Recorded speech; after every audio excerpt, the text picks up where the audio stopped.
araw, ako po si Mark Lester Dilag. Ito po ang aking daily devotion.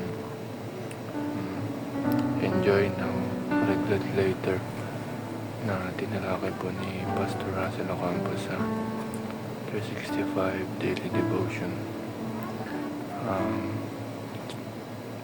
Verse po natin ngayong araw ay Genesis chapter 39 verse 9 to 10. No one is greater in the house than I am. My master has withheld nothing from me except you, because you are his wife. How then could I do such a wicked thing and sin against God? And thought she spoke to Joseph day after day. He refused to go to bed with her or even to be with her. Ang unang teaching sign: temptation offers temporary pleasure with lasting consequences. Sandali lang ang saya na binibigay ng temptation, ngunit pangmatagalan ng parusa nito. Kaya huwag tayong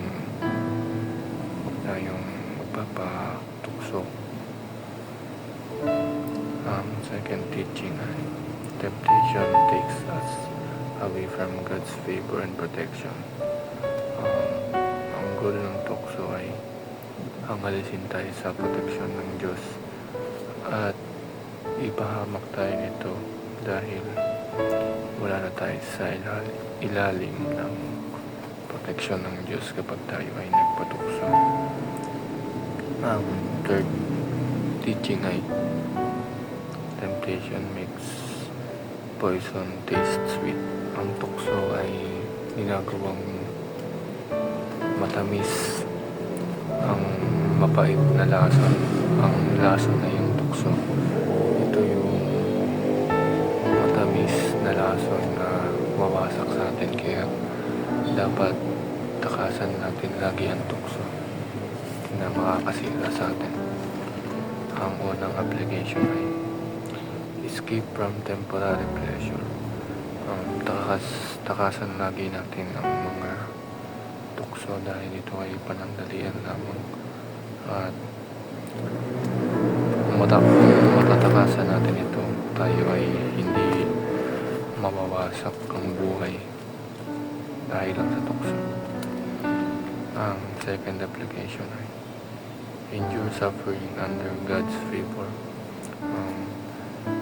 Mag-enjoy lang tayo sa binibigay ng Diyos sa atin, dahil mga pagsubok lamang ito at alam niya na kaya natin itong lagpasan, na dahil nasa ilalim tayo ng kanyang proteksyon at nasa ilalim tayo ng kanyang favor.